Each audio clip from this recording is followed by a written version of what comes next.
할렐루야, 반갑습니다. 오늘 또 하나님 은혜로 또 하루를 잘 사신 줄 믿습니다. 우리 다 같이 찬송가 269장입니다. 269장 찬송하면서 금요 성경 공부를 시작하겠습니다.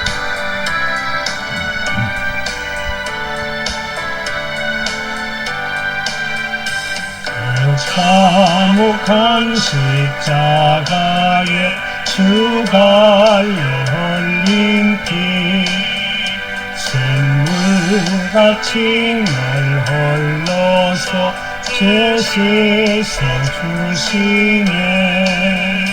값없어도 다 나와서 내 죄를 고하며 보다 더 이도록 참선교들이 나 믿노라 나 믿노라 거보열공로를 범없어도 피 흘리사 날 구원하셨네.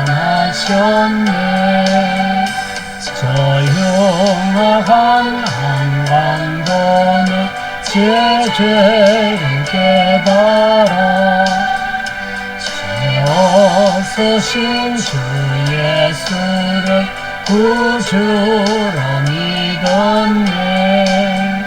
내 지은 죄 용납하나 주 예수 믿으며 용서받은 강도같이 꼭 구원받으리.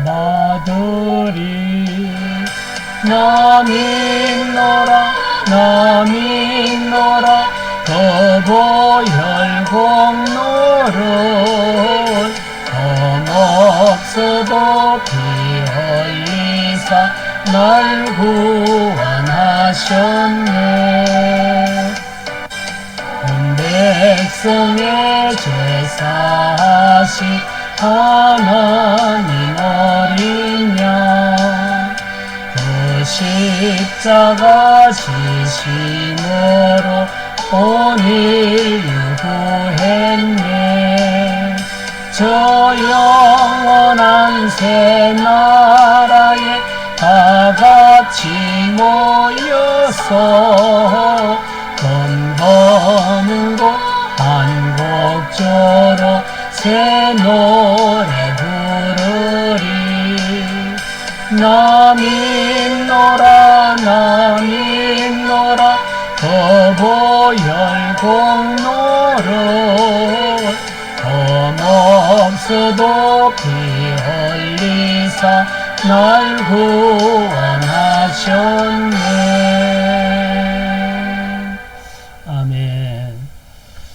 기도드립시다. 할렐루야. 하나님 아버지 은혜를 감사합니다. 오늘 또 하나님 은혜로 또 하루를 살게 하여 주시고 이 시간 하나님 아버지 또 하나님 말씀을 함께 묵상할 수 있는 시간을 가지게 됨을 감사합니다.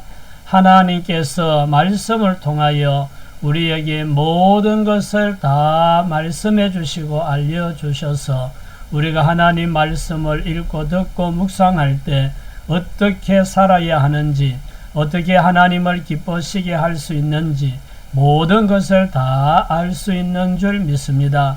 오늘 또 이 히브리서 말씀을 통하여 또 함께 은혜 받고 깨닫고 하나님의 기쁨이 되고 하나님의 뜻을 받드는 일에 부족함이 없는 저희들이 다 되기 원합니다.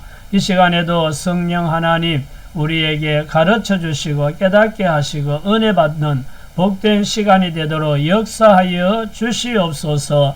이 한 시간을 주님께 맡깁니다. 홀로 영광 받으시옵소서. 예수님 이름으로 기도드립니다. 아멘. 아멘. 할렐루야. 하나님 아버지 은혜를 감사합니다. 네, 오늘은 히브리서 8장 10절에서 13절까지의 말씀을 통해서 새 언약의 약속, 이런 주제로 함께 말씀을 생각해 보겠습니다. 히브리서 기자는 예레미야서의 예언을 인용하여 새 언약의 내용을 설명합니다. 새 언약은 마음에 기록되고 하나님과의 인격적인 관계를 회복시키며 죄의 사함을 완전하게 이루는 언약입니다. 오늘 주제가 새 언약의 약속인데 이 주제로 오늘 말씀을 함께 나누어 보겠습니다. 학습 목표 새 언약의 핵심 내용을 이해한다. 마음에 기록되는 말씀의 의미를 깨닫는다. 죄사함의 은혜를 확신한다. 이런 내용이 오늘 이과를 공부하는 학습 목표가 되겠고, 내용은 오늘 우리가 볼 이 본문의 내용을 요약을 하면 네 가지가 있습니다. 하나님의 법을 마음에 기록하신다. 하나님과 백성의 인격적 관계가 회복된다. 모든 사람이 하나님을 알게 된다. 죄를 기억하지 않으신다. 이런 내용이 오늘 본문 속에 있습니다. 자, 그러면 첫 번째 질문을 함께 나눠보겠습니다. 새 언약에서 하나님의 법은 어디에 기록됩니까? 자, 10절 말씀 보면 또 주께서 이르시되 그날 후에 내가 이스라엘 집과 맺을 언약은 이것이니 내 법을 그들의 생각에 두고 그들의 마음에 이것을 기록하리라. 나는 그들에게 하나님이 되고 그들은 내 백성이 되리라. 그들의 생각에 두고 그들의 마음에 이것을 기록하리라 그랬죠. 새 언약에서 하나님의 법은 어디에 기록되느냐? 마음에 기록된다. 옛 언약 율법은 외적인 삶을 통제하는 데 치중했다고 볼 수 있죠. 뭘 하면 안 된다, 뭘 지켜야 된다. 그래서 율법은 하라, 하지 마라, 하라, 하지 마라.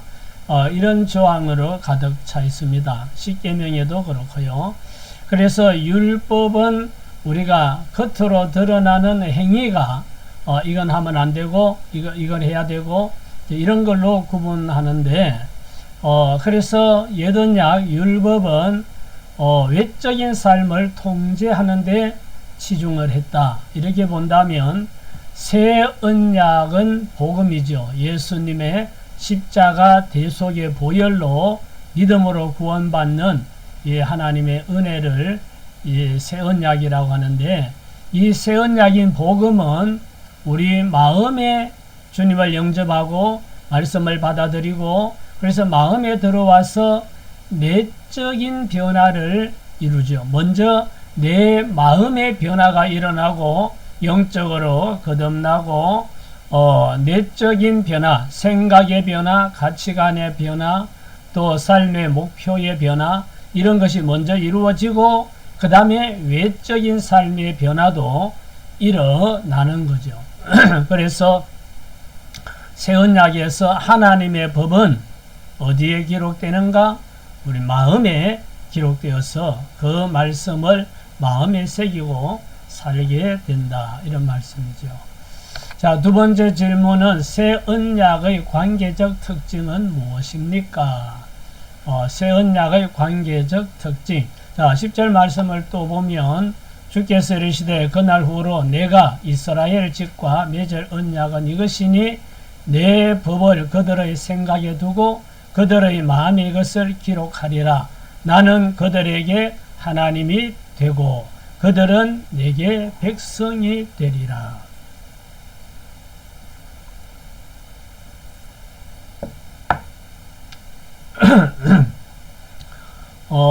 새 언약의 관계적 특징이 무언가 이래 묻죠. 나는 그들에게 하나님이 되고 그들은 내 백성이 되리라. 죄송합니다. 인격적인 언약의 관계다. 이렇게 이제 볼 수 있는데요.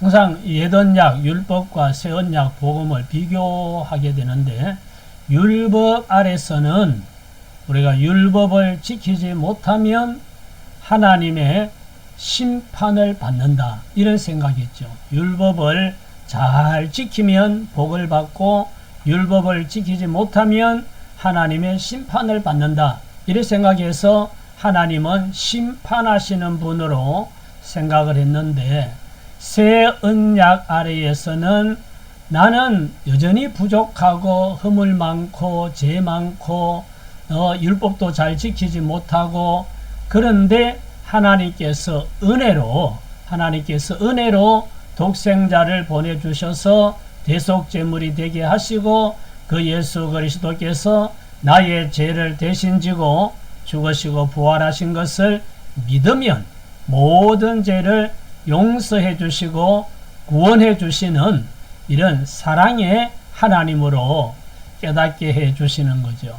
그래서 새 언약의 관계적 특징은 하나님을 심판하시는 하나님이 아니라 부족하고 연약하고 보잘것없는 나를 사랑해 주시는 사랑의 하나님으로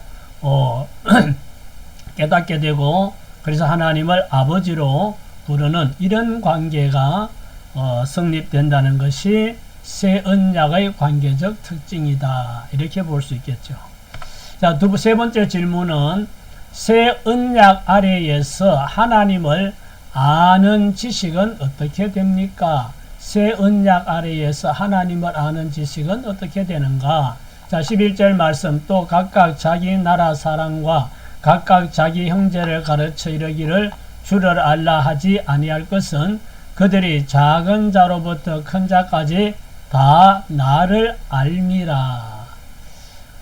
새 언약 아래서 하나님을 아는 지식이 어떻게 되는가 하고 묻는데, 구약 시대에는 옛 언약 율법 아래 있을 때죠. 그때는 하나님께서 모세를 통해서 하나님을 나타냈습니다.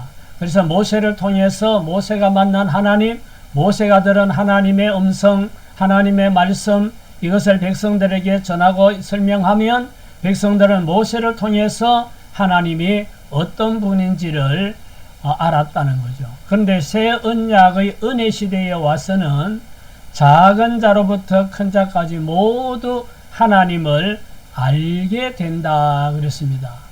이 말은 하나님께서 개개인을 다 만나 주시고, 인격적으로 개개인을 만나 주시고 하나님께 예배 드릴 수 있고, 하나님을 깨닫고 하나님이 어떤 분인지 하나님의 사랑을 느끼고 이렇게 된다는 겁니다. 그래서 옛 언약에서는 하나님을 지식적으로 알았다면 새 언약 아래서는 하나님을 자기가 느끼고 체험하고 깨닫고 체험적으로 알게 된다, 이렇게 볼 수 있지요. 그래서 새 언약 아래서 하나님을 아는 지식은 어떻게 되는가? 지식적으로만이 아니라 체험적으로, 느낌적으로, 경험적으로 하나님을 알게 된다. 네 번째, 하나님은 우리의 죄를 어떻게 하신다고 약속하십니까? 자, 12절 말씀 봅니다. 내가 그들의 불의를 긍휼히 여기고 그들의 죄를 다시 기억하지 아니하리라 하셨느니라. 하나님은 우리의 죄를 어떻게 하신다고 약속을 하셨는가? 우리의 불의를 긍휼히 여기고 죄를 다시 기억하지 않으신다 그랬어요. 이 말은 죄를 기억하지 않는다는 건 완전한 용서를 말하는 겁니다. 완전히 용서해 주어서 하나님은 우리의 죄를 기억하지 않는다. 너 왜 또 그런 죄를 또 지어? 지난번에도 그런 죄를 지어놓고 또 죄를 지어? 이건 전에 죄를 기억하고 있는 거죠. 그런데 하나님은 기억하지 않으니까 혹시 내가 죄를 지어도 하나님은 이번이 처음인 것처럼 하나님은 전에 죄를 기억하지 않는다. 그래서 하나님은 우리의 죄를 완벽하게 용서하신다, 이런 말이죠. 자, 히브리서 10장 16절 말씀 한번 보십시다. 주께서 이르시되 그날 후로는 그들과 맺을 언약이 이것이라 하시고 내 법을 그들의 마음에 두고 그들의 생각에 기록하리라 하신 후에 또 그들의 죄와 그들의 불법을 내가 다시 기억하지 아니하리라 하셨으니 이것들을 사하셨은즉 다시 죄를 위하여 제사 드릴 것이 없느니라. 아멘. 예수님이 우리 죄를 대신 지고 십자가에 못 박혀 죽으신 이후로는 우리의 죄와 우리의 불법을 하나님께서 다시 기억하지 않으시겠다고 했습니다. 예수님이 십자가에서 흘리신 보혈은 우리의 죄를 사하기에 충분하기 때문에 우리의 죄를 완벽하게 용서했기 때문에 다시 죄를 위해 제사 드릴 필요가 없어졌다는 겁니다. 그렇기 때문에 하나님은 우리의 과거의 불법, 우리의 죄 이런 것들을 하나님은 기억하지 않으신다. 끝났다. 이제 다 용서하고 없다. 백지가 되어버렸다. 라고 하신다는 겁니다. 새 언약인 예수님의 십자가 대속은 완벽한 제사라는 거. 그래서 두 번 다시 죄 때문에 짐승을 잡아서 피를 뿌리고 제사 드릴 필요가 없어졌습니다. 예수 믿으면 다 해결되는 겁니다. 오직 예수님 믿으면 어떤 죄라도 다 용서받고 하나님의 자녀로 거듭나게 되는 것. 이것이 새 언약의 핵심이고 이것이 하나님께서 우리를 향하신 놀라운 은혜와 사랑입니다. 자, 다섯 번째 질문은 새 언약이 세워질 때 옛 언약은 어떻게 됩니까? 자, 13절 말씀 새 언약이라 말씀하셨음에 첫 것은 낡아지게 하신 것이니 낡아지고 쇠하는 것은 없어져 가는 것이니라.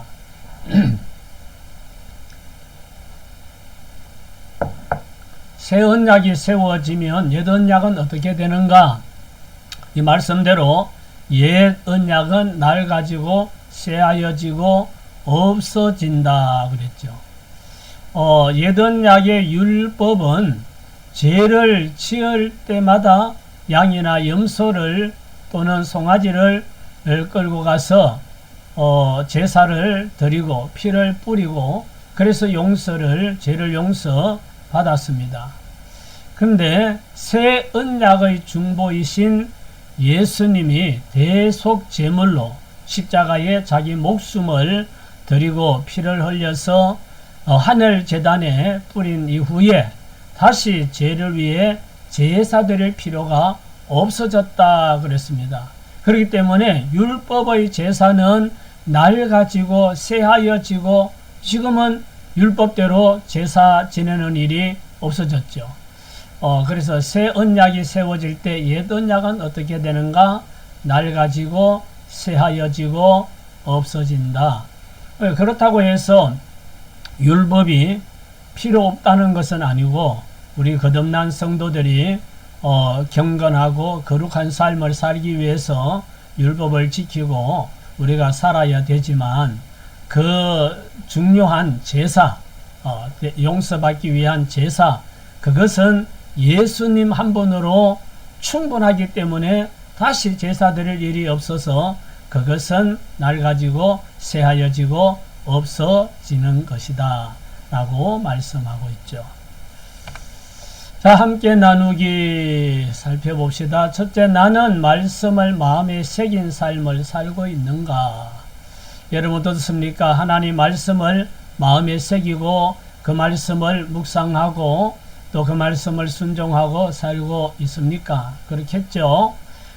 말씀을 수없이 많이 읽고 듣고 또 외우기도 하고 이렇게 했는데 그 가운데 또 특별히 은혜가 되고 마음에 새겨진 말씀들이 있으리라 생각이 됩니다. 그래서 그 말씀을 우리는 묵상하고 생각하면서 또 그 말씀을 지키고 우리가 사는 것. 그래서 이 죄악된 세상 속에서도 그 말씀이 우리의 삶의 방향을 잡아주고 인도하기 때문에 우리가 타락하지 않고 죄에 빠지지 않고 경건함을 또 유지하고 거룩함을 지키면서 믿음으로 살고 있지 않나 이런 생각을 하게 됩니다. 자, 두 번째, 하나님이 내 죄를 기억하지 않으신다는 사실이 내 삶에 어떤 변화를 주는가?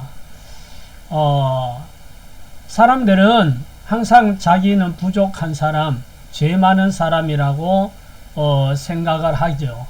항상 나는 부족하고 나는 죄가 많고 잘못한 것이 많고 이런 생각을 하고 사는데, 하나님께서 뭐라 그럽니까? 하나님께서 나의 죄를 용서해 주실 뿐만 아니라 다시 기억지도 않으신다 그랬습니다. 하나님은 이미 우리의 죄를, 우리가 예수님을 나의 주님으로 믿을 때 용서하셨고, 과거에 어떤 잘못을 했고 어떤 죄를 지었던 그거 다 기억하지 않으신다고 하니까, 우리가 하나님 앞에 나갈 때도 이 죄인이 왔습니다. 허물 많고 죄 많은 이 죄인이 주님 앞에 왔습니다.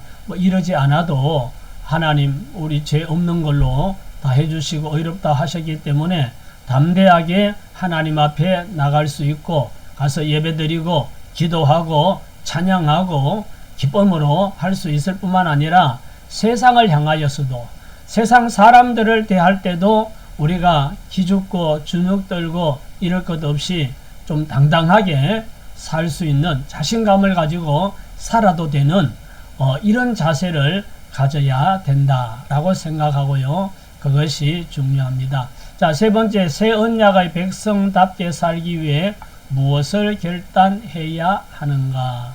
새 언약의 백성답게 살기 위해서 무엇을 결단해야 될까요? 새 언약의 백성답게 살기 위해서는 아마도 우리가 옛 언약 율법에 너무 매이지 말아야 되겠다. 율법의 규범에 뭘 지켜야 되고 뭘 지키면 하면 안 되고 이런 거 조항들 뭐는 해야 되고 뭐는 하면 안 되고 이런 것들에 너무 우리가 묶여 있으면 우리가 자유를 누릴 수가 없죠. 자유를 누릴 수가 없고, 새 언약 아래 살면서도 여전히 율법에 비춰서 죄인으로 주눅들고 기죽고 이러고 살기 때문에 거기에서 벗어나고, 그 다음에 하나님께서 우리에게 은혜로 우리를 값없이 의롭다 하시고 우리의 죄를 기억지도 않으시도록 완전하게 용서해 주셨다 하는 이 믿음을 우리가 가지고 살아야 하지 않나, 이런 생각을 하게 됩니다.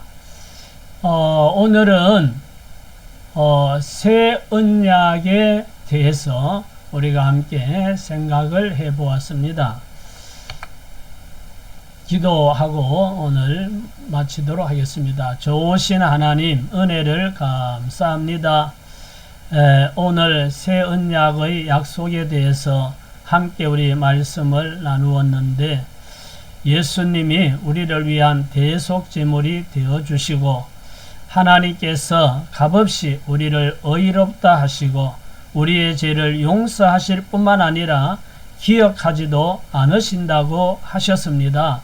그래서 우리 새 언약 아래서 정말 우리는 자유를 누릴 수 있고 담대하게 하나님 앞에 예배할 수 있고 세상을 향하여서도 당당하게 살아갈 수 있도록 우리에게 은혜를 베풀어 주시마 약속하심을 감사드리며, 이 약속 아래서 우리는 더욱더 담대하게 자신감 있게 살아갈 수 있기를 원합니다. 하나님 아버지, 오늘도 하나님 은혜로 또 한날의 삶을 살게 하여 주심을 감사드리며, 앞으로 우리가 삶을 살아갈 때도 하나님 은혜로 항상 당당하게 자신감 있게 살아가고 구원받지 못한 영혼들을 불쌍히 여기는 마음으로 그들에게 복음을 전하는 삶을 사는 저희들 다 되게 하여 주시옵소서. 영혼이 잘되고 범사가 잘되고 강건하여 하나님께 영광 돌리고 하나님 기쁨이 되는 복된 삶을 사는 모든 믿음의 권속들 되게 하여 주시니 감사합니다.